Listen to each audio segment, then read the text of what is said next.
Taking care of our mental health is so important in the summer term. We've just got through one of the craziest years of our teaching careers, and that alone is enough to schedule daily self-care. I think it's time for me to finally put a full stop on this chapter and move on to the next.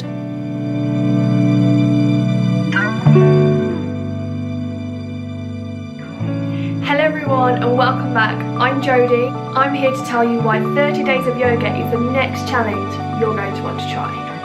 I had many terrifying images of what yoga should look like on the mat before I even started this challenge. Peaceful, flexible, graceful and strong.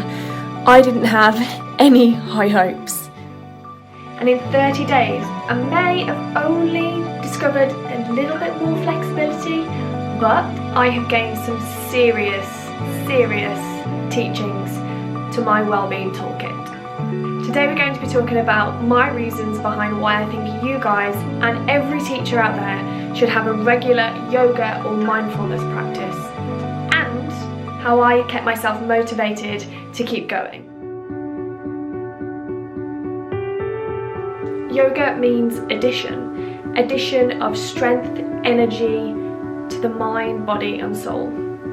Yoga is used by many people, but only truly understood by a few, and I truly and honestly believe that.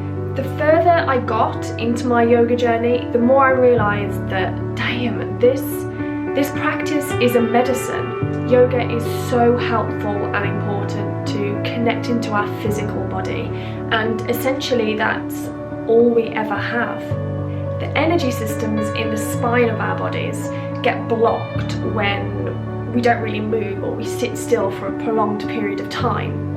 And as the research says, just like our veins need movement to allow the blood to flow back to the heart because veins don't have valves, our energy centers in our spine rely on the twisting and rinsing and movement through yoga to move the energy up and down our spines. It realigns us to the best posture that we need to allow our energy to flow.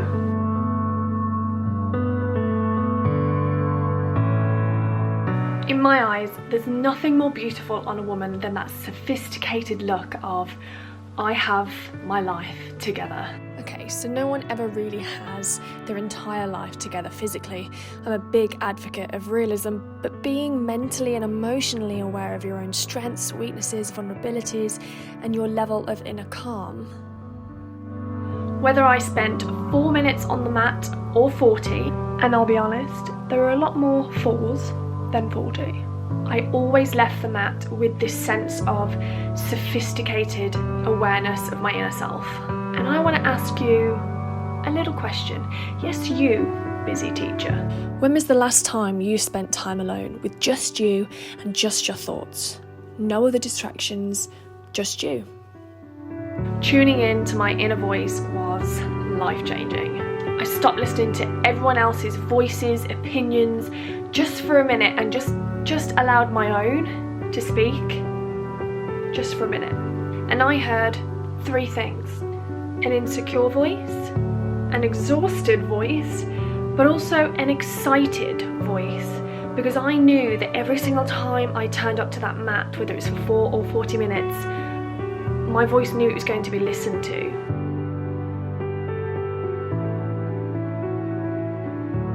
I've been into yoga for quite a few years now, but I always did sessions here and there, and whenever I returned to the mat, I always thought to myself, why do I not do this every day? What I truly feel grateful for is all of the yogis out there that do this for a living and have made it their job to spread this goodness in the world and put this practice out there on the internet for literally anyone to view and anyone to access.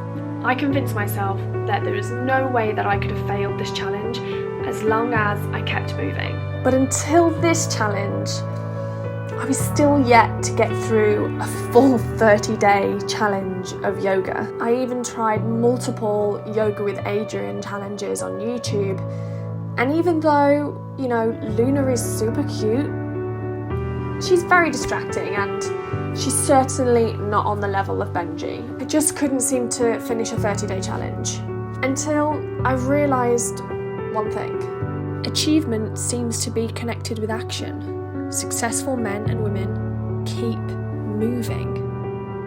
Because of these rules, I achieved the unachievable. So you've heard my reasons of why you should roll out your mat and influence your teaching career with new methods.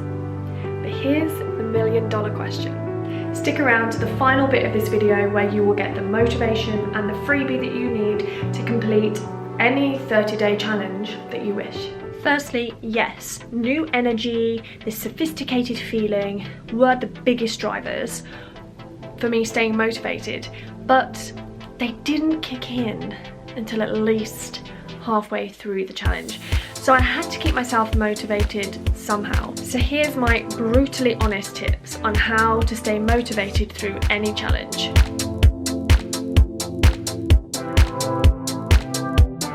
If you can make peace with the fact that you will get the impending doom feeling of wanting to give up at some point during this challenge, if you can make peace with it, then you can map out scenarios in your head of when you're likely to feel like this, how you're going to combat it in that situation, and truly mentally prepare yourself for that person, that version of you that is going to want to say, I don't want to do this anymore.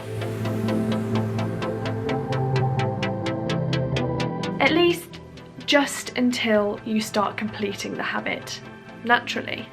Now, I'm not saying that you should never listen to what your inner voice is saying, but what I want you to realise is that that inner voice has chosen something for you for the last however long that is not meeting your purpose in life. It's not giving you the life that you want, it's actually making you miserable. So you have to question, is your mind always looking out for you? Does it always have your best intentions at heart, or does it prefer you to be comfortable? So right now, at the beginning, your brain and what it tells you is the enemy. You need to break up with that girl. Yeah.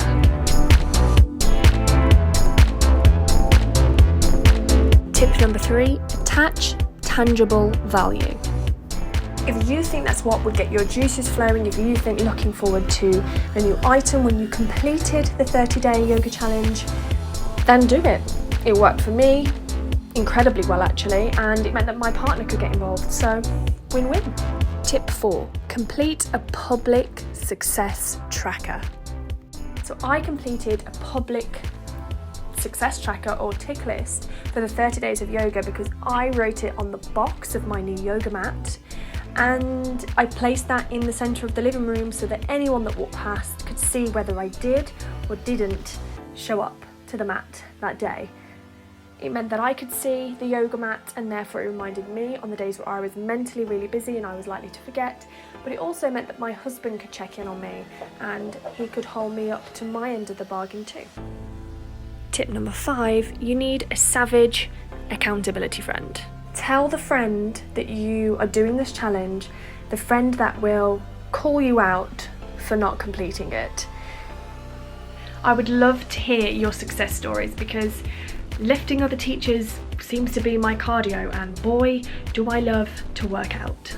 As always, stay mindful, beautiful teachers, and like this video if you prefer this style of video on my YouTube channel.